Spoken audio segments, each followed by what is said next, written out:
Hey everybody, welcome to Grayscale Gorilla. I am the Gorilla. My name is Nick, and today I'm going to do a tutorial for Cinema 4D. I had a lot of people ask me about a 5-second project I did a few months back called Balloons in Black and White. I made a quick render in Cinema 4D, and some people were asking how I made it, and so let's do it. I'm going to go, again, unscripted today. With the tutorial, just kind of by memory how I did it, and we're gonna go through and play around until we make it look good. So here we go. First of all, here's the QuickTime of the 5-second project that I submitted for Balloons in Black and White. So there it is. There's black and white balloons flying through the screen. So let's go ahead and set up the scene and show you how to make this. So in Cinema 4D, now I just updated to version 11, so I may be a little confused on where some of the buttons are. I'm pretty sure most of it's the same, but if I look like I'm struggling, that's my excuse. So here we go. First thing you want to do is go into your render settings and set the output to HD, film format HD TV. So now when we go back, we can actually see that we're in an HD mode. You actually have these cropping bars here. So that's the first thing, because the output is HD. The first thing after that, we're going to just build this balloon really quickly. So we're going to start with a sphere, and we're going to turn up the segments here just so we have some resolution to play with. Not too high though, because we're going to make a bunch of these. We want it to render pretty fast. Actually, we can start pretty low and then see how it goes. We're going to add a taper deformer, which is right here. I almost cut off on my screen. This taper deformer, if you put it under the sphere and you turn the strength up, you see it's pinching it like a balloon. See how that kind of teardrop shape? If it's tight, it's more of a teardrop. If it's a little loose, it's more of a balloon. But obviously it's upside down, so we're going to grab our rotate tool. We're going to hold shift to constrain it. And we're going to flip this around. Now with a Wacom pen, it can get a little tricky. Here we go. 180. That's pretty good. Let's keep playing with it. Try to see if we can get a better balloon shape. Maybe here, but less. Something like that. And check render, and you can see right here it gets a little steppy. We need a little bit more resolution in our sphere. So we can go up to our sphere and just raise that a little bit, so it smooths it out. Maybe a few more. 50. Let's try that for now. Okay, next thing we need to do is build this little knot thing at the bottom. And I think I used a torus. Obviously it was much smaller. So we're going to shrink that puppy down. We're also going to move it down. Alright, pipe segments, pipe radius. There we go. So we're going to make that little knot on the bottom of the balloon. And because we don't see them up close, I think we could cheat and just get away with this little thing. So again, I'm just kind of moving around, scaling it. That feels like the right scale to me. Pipe radius, maybe 2. Yeah, I think we need one more element, and that's a little, maybe this cone here. So let's zoom out. Here's our cone again. I'm going to grab the scale tool, shrink it down, and move it down. And come on in here. There we go. Scale it down. So these are all just using these primitives to build a really simple shape for our balloon. Let's scale it up. That's a balloon knot. Hey, that's not too bad. Maybe we'll taper it just a little bit more. Bring this knot down so it tapers in to the bottom a little bit. Yeah, that feels better when we zoom out. Again, up close we may lose a little bit of realism, but from far away I think we can get away with just those two shapes. Looks like we may need a few more, a little bit more resolution in our sphere. I'm just going to raise this up. Alright, now let's go ahead and texture our balloon. In your materials, you want to make a new material. Double click on it. The first balloon is going to be white, so we're going to leave this color full white just as is, and actually you may want to add just a little bit of color into it. It's not a good idea to keep things perfectly black or perfectly white. Most things aren't perfectly black or perfectly white. You want just a little variation to make it look a little bit more realistic. So in the color we have our whitish color there. Our specular. Now let's first add. We'll come back to specular. Let's add some transparency. If we click on it, we see it goes 100% transparent. We're just going to pull that down. We don't want it fully transparent, but we may want it maybe half, somewhere around there. We also want refraction. We're going to try something really small, maybe 1.2 refraction, and that gives us our the little bit of warping that happens inside of the balloon when they pass over each other, and we'll see that in a few minutes. But a little refraction goes a long way with making a texture or transparency look believable. Let's see, the next thing we want to do is add reflection, and in the reflection channel we're going to add Fresnel, and what this does is make a more realistic fall off for our reflections. You can turn that down and turn that down. I'm actually going to turn this all the way down and turn this. Here we go. Okay, so we're getting there. And then the next thing in specular, we're going to have to crank this up. We want a really shiny looking balloon here. And although I don't think there's any lights in the scene that we're going to use, we're actually going to light this with an HDRI. This would help sell the effect a little bit. Okay, so let's add our material to our balloon here. And the first thing we want to do is group all these together to make one object. So I'm going to select all this and hit Option G to group it. And you can see now we have null object, balloon, and we have it all in one little twirl down here. So now we can just add the texture to this one piece. Doesn't look too great right now. That's without our lighting. So let's go ahead and add our lighting in so we can adjust our texture a little bit more clearly. So we're going to add a sky object, which is under this light tab here. Add a sky. We're going to add a new material. We're going to add a to the luminance channel. We're going to add an HDRI image. It's the same one we used. I used in this intro to Cinema 4D. If you haven't followed along with that, I let you download this EXR, and actually I should get you the HDR as well. It's a little easier to apply, but the EXR should work. Hit open. It says it's not in the document search path. I usually don't bring it into the search path of the document. I just kind of leave it where it is. And now we have this texture applied. We're going to apply it to the sky. We're going to click again, and you can see our reflections are coming through. Now this big highlight right here is our default light, which is always on by default. Look at there. Let's shut that off. Render settings, options, auto light off. And I've gone through why that is before, but now you can see we have almost, it's a black balloon. The reason it's black is because there's no actual light hitting the scene. Without global illumination on, this HDRI is just using we're just using it as a reflection map.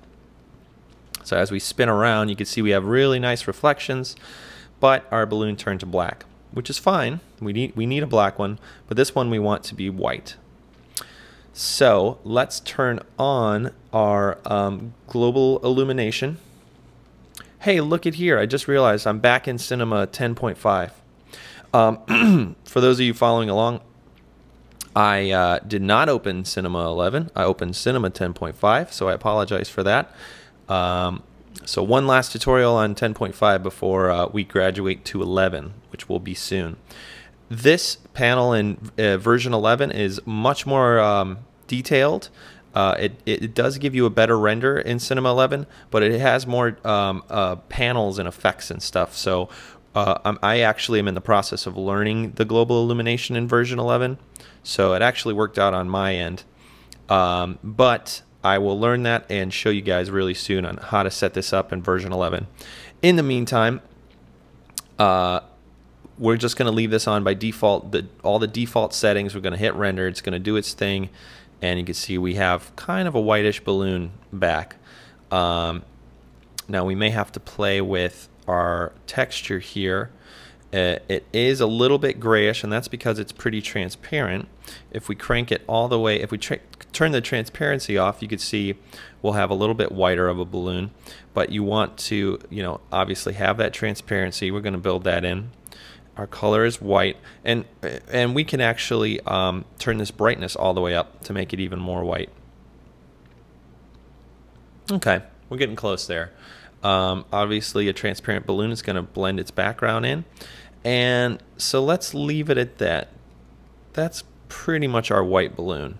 Maybe what we do is on our HDRI map and our luminance, we can come in to click on here. You have some settings to adjust the brightness, so we can actually overexpose this HDRI just a bit, make it brighter, and make this white balloon in turn a little bright, because remember it was a little gray. We can also turn the gamma down just so it's more of a dramatic effect, and basically play around with these settings until we make a good looking balloon. Okay, I think that's feeling pretty good. We're still getting some steppiness in our balloon texture. We can come into our balloon, not the texture actually, it's the sphere, and turn this up even more, just a little bit more detail for the lights to reflect off of. We don't want it to look steppy when it flies by. Okay, that's looking pretty good to me. Let's go ahead and start adding more and more balloons so we can see what they look like together. So now it's been a couple months, so I'm pretty sure what I did is set up a particle system for the balloons to kind of fly by with. And I think it's under objects. Yes, objects, particle, emitter. And the emitter, if we just hit play, you'll see is emitting these dots flying out. And this particle system, we'll go through the really basics of setting up this particle system and making it look realistic. So with the emitter, the first thing we want to do is rotate it around so it actually goes this way, because remember the balloons are flying up. We want them to fly up and to the right. And let's see what other settings we have here in our emitter. We're going to turn the balloon off right now. Option, click, click, and that's off. These turn red. We're just going to concentrate on making these particles look like they're floating across the screen. So first of all, I think we need to turn up the speed so they're floating further. Also, we may add rotation and earth rate. Let's see what else we have here. Let's go ahead and go to particle gravity, and we're going to actually use a negative gravity, -1. I'm going to try -2. Oh, -3. And you can see by adding negative gravity, we're actually having them float. Let's go back to the emitter.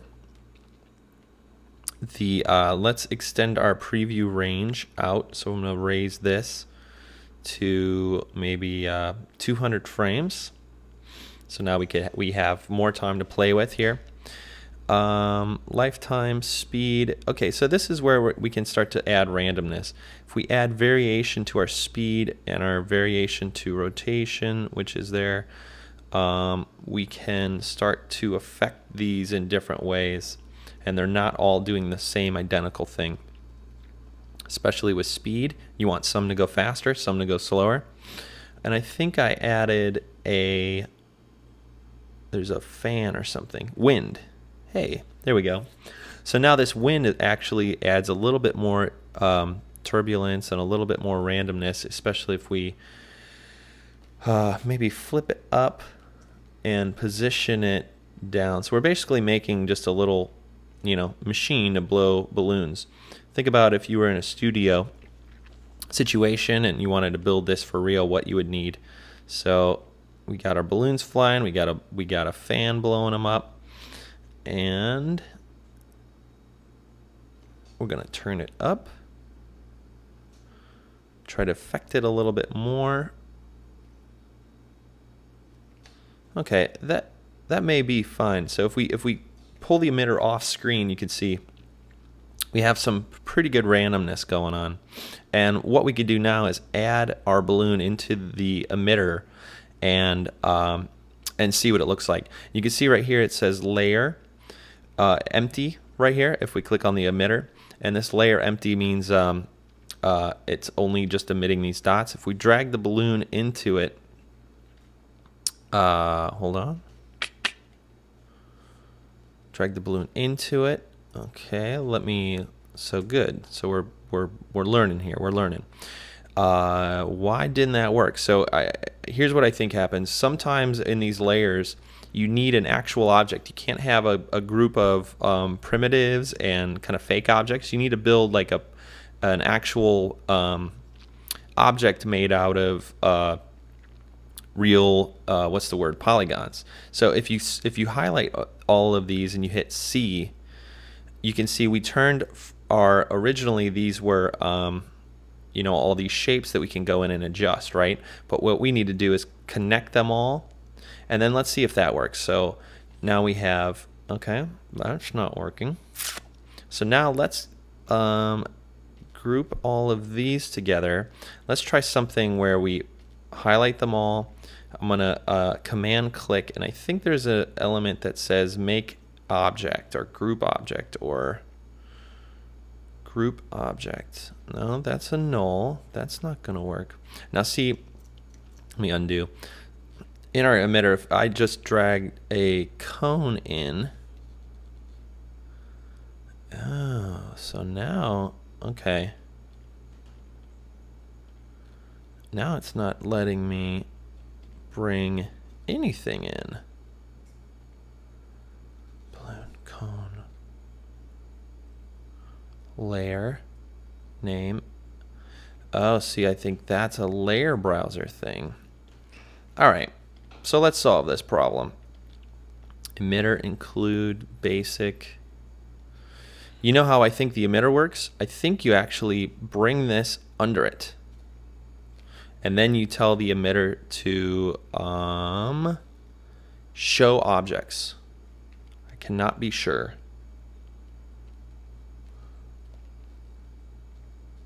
Okay, so let's pull the variables out, and let's just pull a cone under the emitter. Yep, okay, so there we go.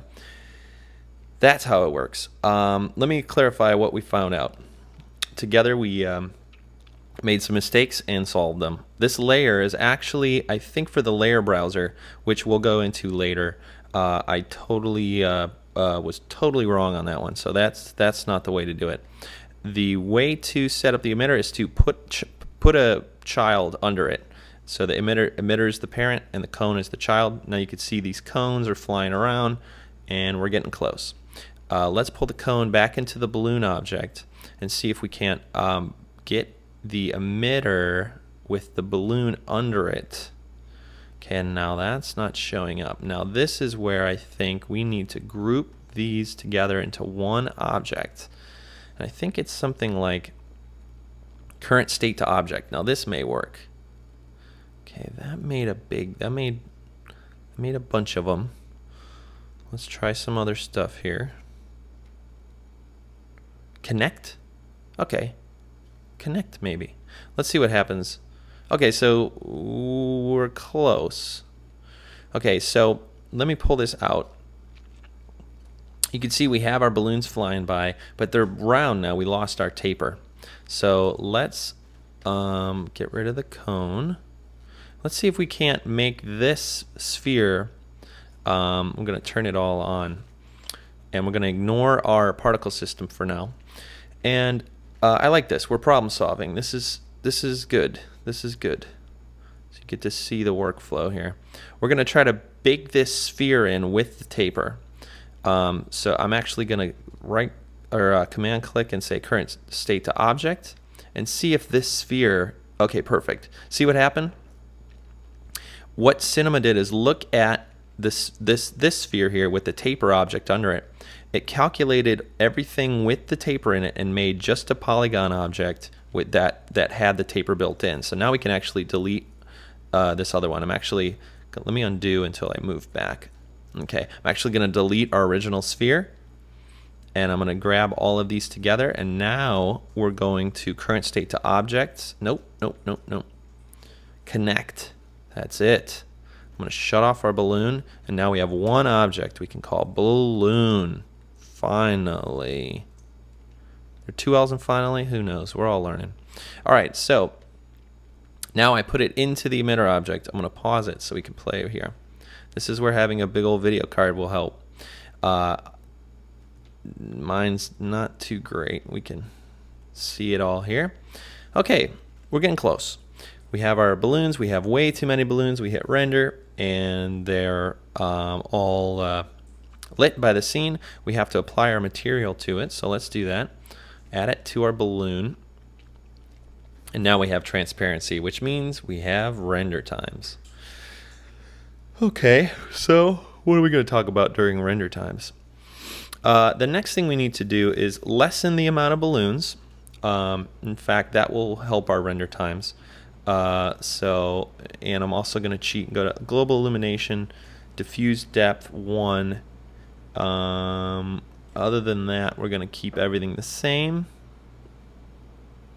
Okay, so let's knock down the amount of our balloons. So this birth rate, editor and renderer, change them both at the same time just to keep it normal here.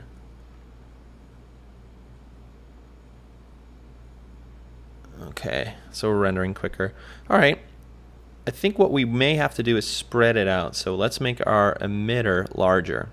You can see if I shut off our, I'm going to delete our original balloon. You could probably keep this so you can change it later. I'll just close it up then.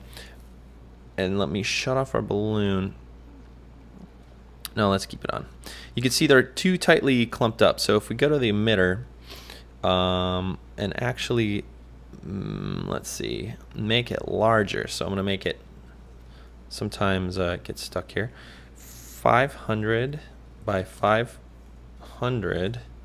You can see now they're spreading out a little bit more. I'm actually going to add maybe 700. Whoop. By 700. Good. Okay, if we come off here, we play.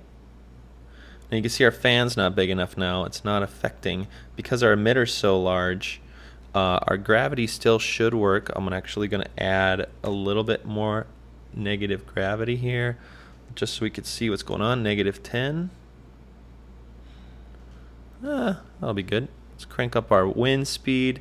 Let's scale up our wind.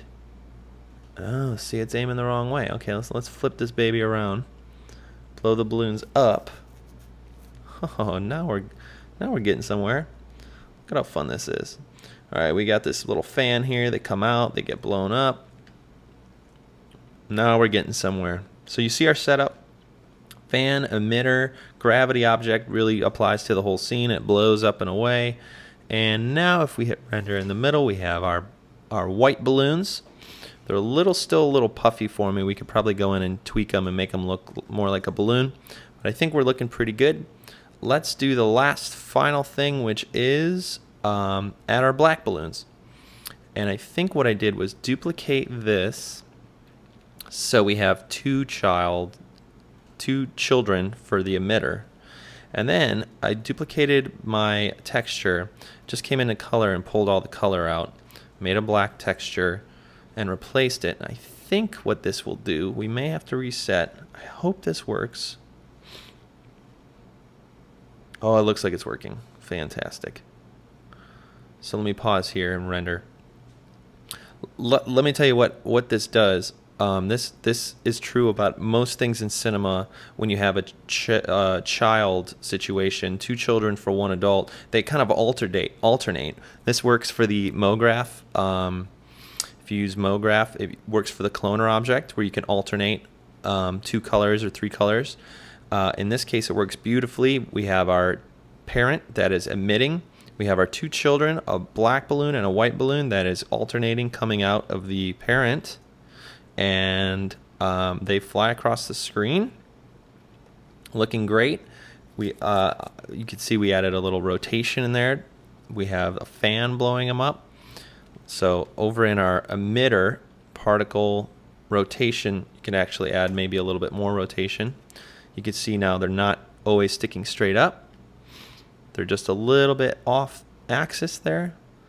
So again, these are a little too teardropped. You could probably go in and adjust the sphere and fatten or make this a little skinnier, which you could probably do on this end. But I'll leave that up to you guys. You could go in and tweak this until it looks like whatever you'd like. And maybe the last thing we'll do is add a few more balloons. So maybe 3 per second is a little bit too low. Let's play this. All right, this is looking better. I'm gonna record here. I think if there's one last thing I'd like to do is go in and boost the brightness on these reflections and the overall scene. I want these white balloons to be a little bit whiter. Now remember, we could pull a lot of this off in post. We could pull this into After Effects and play with the colors. I think I've said it before, but if you can get it close in 3D, get it close in 3D and then tweak your colors and all that stuff in After Effects. Render the scene out, bring it in with an alpha channel, and then play around with these backgrounds and foregrounds. And I'll go through that process in another tutorial, how to bring it in and set up your alpha channels and all that. But just remember that 3D is really hard to get perfect color, and you know, all these things are interacting in different ways. You want to get it close and then come in and tweak it in a more traditional 2D program where you have more control. So okay, so it's looking pretty good. Let's brighten up this texture a little bit. Gonna add exposure and pull the gamma down, and you can see our balloons are getting a little whiter here, which is exactly what we want. Now, before I do a final render, I'd probably come into anti-aliasing. Instead of geometry, I'd probably go to best. Probably not 1x1 by 4x4. I'd probably go to 2. This is a pretty default setting for me when I do my final renders. It makes reflections and edges look a lot sharper. That's the good news. The bad news is it takes longer to render. You can see it's still rendering, still rendering. But all these little edges and reflections get really nice and smooth with the better anti-aliasing.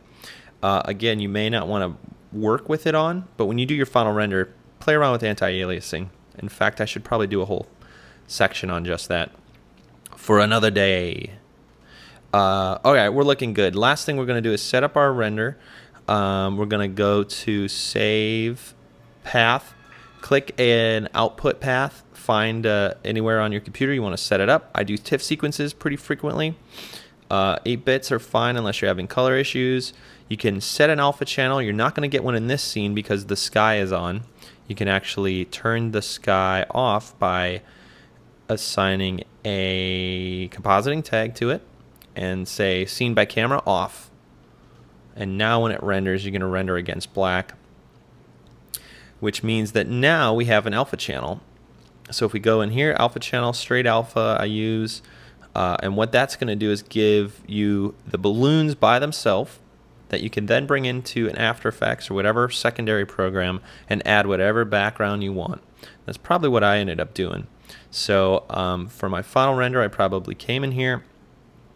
Let's render just one for now. I'm going to click Path.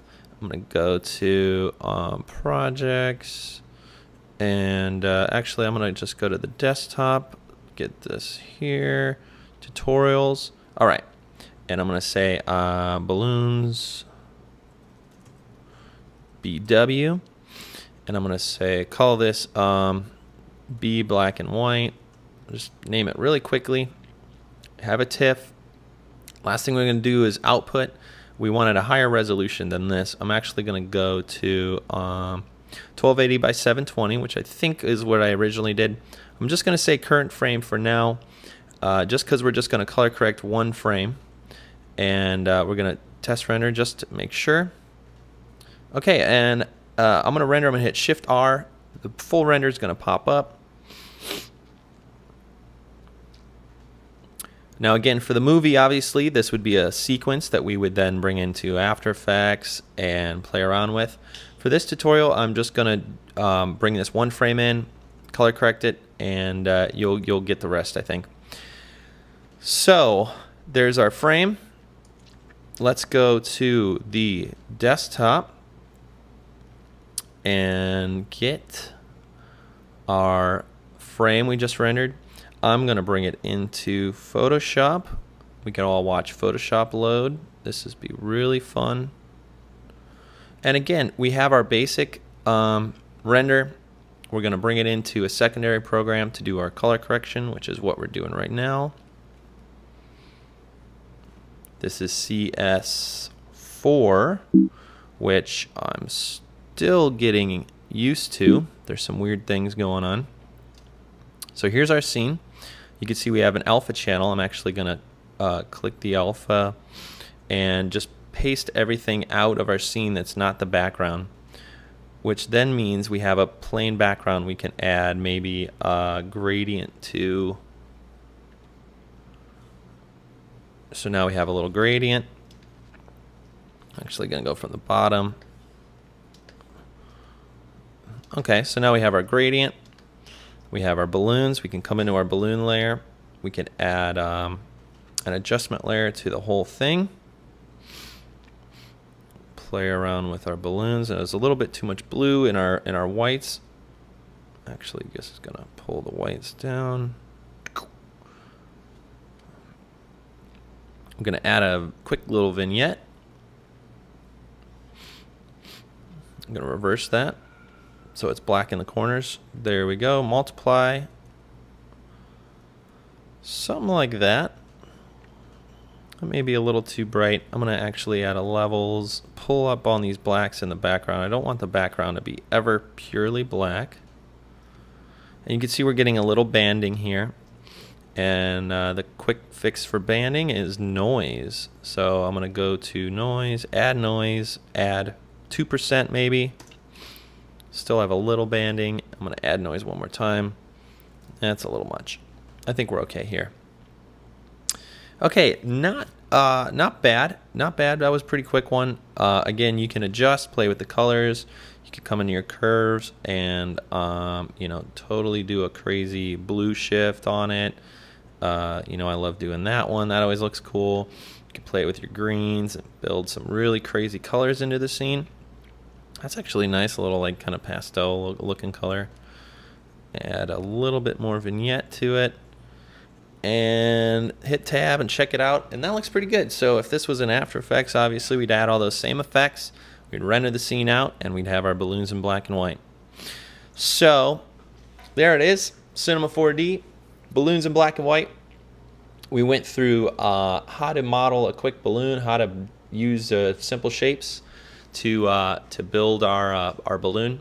We went through the emitter and how to use it, and we also went through how not to use it. So there's some mistakes. Obviously, I'm leaving in, so you can see my workflow. A lot of you guys responded well to that, which I liked.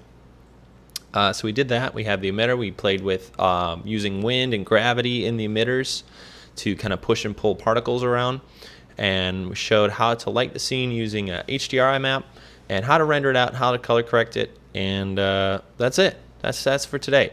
So again, this will be the tutorial, the bigger one for the big tutorial for the week. I'll have maybe some small ones coming out. Let me know what you want to see for next week. I'm going to try to kind of alternate between Cinema 4D, Photoshop, and After Effects, and have little tips and tricks. If you have a specific tip or trick that you've seen online, on a TV spot, on my website that you want me to run through, email it to me, put it in the comments, and I'm going to do this again. So that's it. There's balloons in black and white. I'd love to see what you do with it. Why don't you throw something else into the particle system and see what it looks like? Obviously, we just got done with balloons here. Why don't you build a toaster and throw it in there, or a glass, or a bouncy ball, whatever it is. Let's make some crazy looking stuff and show everybody. Anyway, that's it for today. Stay tuned. Got more stuff coming. Drop it in the comments. You know the drill. Bye.